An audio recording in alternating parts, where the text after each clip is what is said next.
Buenos días, mi nombre es Jennifer Santiago Hernández, estudiante de tercer semestre de Derecho Virtual de la Universidad del Área Andina, y el día de hoy les vengo a compartir unos conceptos básicos sobre qué es la hermenéutica jurídica, qué es la hermenéutica filosófica, en qué se diferencian, cuáles son los tipos de hermenéutica que existen, y les explicaré un poco en qué consiste el círculo hermenéutico y en qué consiste el diálogo hermenéutico. Bueno, empecemos. La hermenéutica jurídica es la teoría y metodología utilizada para interpretar y comprender el significado de las normas jurídicas como leyes, acuerdos, tratados, resoluciones, ordenanzas y cualquier otro tipo de texto legal. Es el estudio de cómo se deben interpretar estos documentos jurídicos para aplicarlos de manera justa y coherente en diferentes situaciones y a casos concretos. En el ámbito jurídico, las leyes no siempre son claras o detalladas, lo que puede generar ambigüedades o diferentes interpretaciones. Para esto, la hermenéutica jurídica proporciona herramientas y métodos para aclarar estos textos. Se basa en principios y métodos desarrollados en la filosofía, la lingüística y la teoría literaria y se aplica en el ámbito del derecho para comprender el significado literal y el contexto histórico en el que las normas jurídicas fueron escritas, así identificar el propósito y la intención del legislador y los principios generales del derecho. Por otro lado, tenemos la hermenéutica filosófica, que es una disciplina dentro de la filosofía que se centra en la interpretación y comprensión de textos y símbolos y experiencias humanas en general. Originalmente se desarrolló como una metodología para interpretar textos religiosos, legales y literarios. Sin embargo, con el tiempo, especialmente a partir de los trabajos de filósofos como Friedrich Schleiermacher, Wilhelm Dilthey, Martin Heidegger y Hans-Georg Gadamer, este concepto se expandió para abarcar la comprensión de la experiencia humana en su totalidad. Esta hermenéutica se basa en la idea de que la comprensión de un texto es un proceso activo y subjetivo que implica la interacción entre el lector y el texto. Este enfoque se centra en la interpretación y la comprensión del significado más que en la mera descripción o el análisis del texto. Reconoce que toda la interpretación está influenciada por la historia, el contexto cultural, las concepciones y las perspectivas del intérprete. Esto implica que la comprensión nunca es completamente objetiva, sino que es un proceso dinámico y circular, el llamado círculo hermenéutico, donde del todo y las partes de un texto o experiencia se comprenden en una relación mutua. Como muestra Gadamer en su obra Verdad y Método, donde argumenta que la comprensión es un fenómeno ontológico, es decir, parte fundamental de la existencia humana. Para él, comprender no es simplemente descifrar un significado objetivo, sino un diálogo continuo entre el intérprete del texto o el fenómeno que los va a transformar a ambos. Ahora vamos a hablar de las diferencias entre la hermenéutica jurídica y la hermenéutica filosófica, las cuales radican principalmente en su objetivo y alcance. La hermenéutica jurídica se centra en la interpretación de leyes y normas. Los jueces y los abogados la utilizan para determinar el significado de textos legales como la Constitución, leyes y otros en casos concretos y buscan resolver ambigüedades en los textos legales, adaptando su interpretación a nuevas situaciones sin contradecir el espíritu de la ley. Está la hermenéutica filosófica, que se ocupa de la interpretación de textos en un sentido más amplio, especialmente textos filosóficos, literarios o religiosos.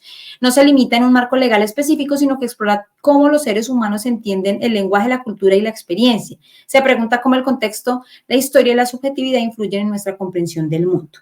Tenemos unos tipos de hermenéutica, entre ellos está la metódica, que se centra en la aplicación de métodos y técnicas para analizar e interpretar textos, busca objetividad y precisión en la interpretación.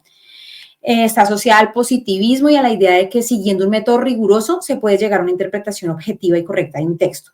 Está la hermenéutica romántica, que surge en el contexto del romanticismo del siglo XIX, principalmente con autores como Friedrich Schleiermacher. Este enfoque sostiene que la interpretación debe ir más allá de las reglas formales y debe intentar captar el espíritu o la intención del autor. La hermenéutica histórica, que se basa en la idea de que para entender un texto correctamente es esencial conocer el entorno histórico y cultural en el que fue escrito, como lo dice Dilthey.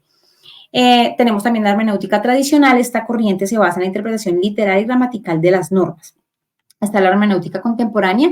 En contraste con la tradicional, esta corriente considera el contexto social, histórico y cultural en el que se escribe la norma. Y la hermenéutica crítica, que esta perspectiva cuestiona la neutralidad de la interpretación y reconoce que los intérpretes están influenciados por sus propias creencias y valores.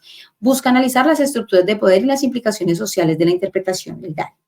A continuación les hablaré algo del círculo hermenéutico. El concepto central de la metodología hermenéutica es el círculo hermenéutico, que describe cómo la comprensión se desarrolla en un proceso continuo y recursivo entre el todo y las partes. La idea básica es que para entender El todo de un texto o fenómeno es necesario entender sus partes y para entender cada parte es necesario referirse al todo. Este proceso es dinámico y no lineal. Por ejemplo, al leer un libro debe comprender los capítulos individuales que serían las partes y el contexto de la totalidad del libro que sería el todo. La comprensión del libro en su totalidad se enriquece y se ajusta con la comprensión de cada capítulo. El círculo hermenéutico es recursivo porque la interpretación avanza en espiral. Cada nueva comprensión de una parte puede modificar la comprensión del todo y viceversa. Al comprender el todo, entendemos mejor cada una de estas partes. Este proceso puede ser infinito, ya que cada lectura o interpretación puede aportar nuevas perspectivas y comprensiones. Un ejemplo de esto sería, imaginemos que estamos leyendo una novela. Al principio entendemos algunas frases o capítulos, pero no toda la historia. Sin embargo, a medida que avanzamos entre los capítulos, entendemos mejor el argumento general. Este conocimiento nos permite volver a los primeros capítulos y comprender de una manera más profunda lo que se nos quería expresar o contar. Este proceso de ir y venir entre las partes, que son los capítulos individuales, y el todo, que es la novela completa, es el círculo hermenéutico, que profundiza la comprensión. Por su parte, el diálogo hermenéutico consiste en la interacción entre el intérprete o lector y el texto. En este diálogo, el intérprete no solo extrae información del texto, sino que también aporta su propio contexto, conocimientos y experiencias que influyen en la comprensión del texto. Es un intercambio de ideas en el que las personas buscan comprenderse mutuamente a través de un proceso de interpretación. En lugar de tratar de ganar una discusión e imponer sus puntos de vista, el objetivo es lograr una comprensión más profunda del tema y del uno y del otro participante durante ese diálogo. Un ejemplo sería, Ana y Luis están viendo una película. Ambos tuvieron opiniones diferentes. Ana dice que la película fue súper aburrida, que el ritmo muy lento, que los personajes poco interesantes. Luis dice, por otro lado, que la película fue fascinante porque explora temas profundos sobre la condición humana. En lugar de discutir sobre quién tiene la razón, ambos entran en un diálogo hermenéutico. Luis le pregunta a Ana por qué piensa que los personajes son aburridos y Ana le da su perspectiva. Luis escucha atentamente y luego le comparte a Ana por qué él percibió algo diferente sobre estos mismos personajes, debido a su interés en los temas que la película aborda. Al final, aunque no van a cambiar completamente su opinión, ambos entienden mejor la perspectiva del otro y un significado más amplio de la película. Este intercambio es un ejemplo de un diálogo hermenéutico, un proceso que busca comprender no solo los puntos de vista, sino también los contextos que subyacen de esos mismos puntos de vista.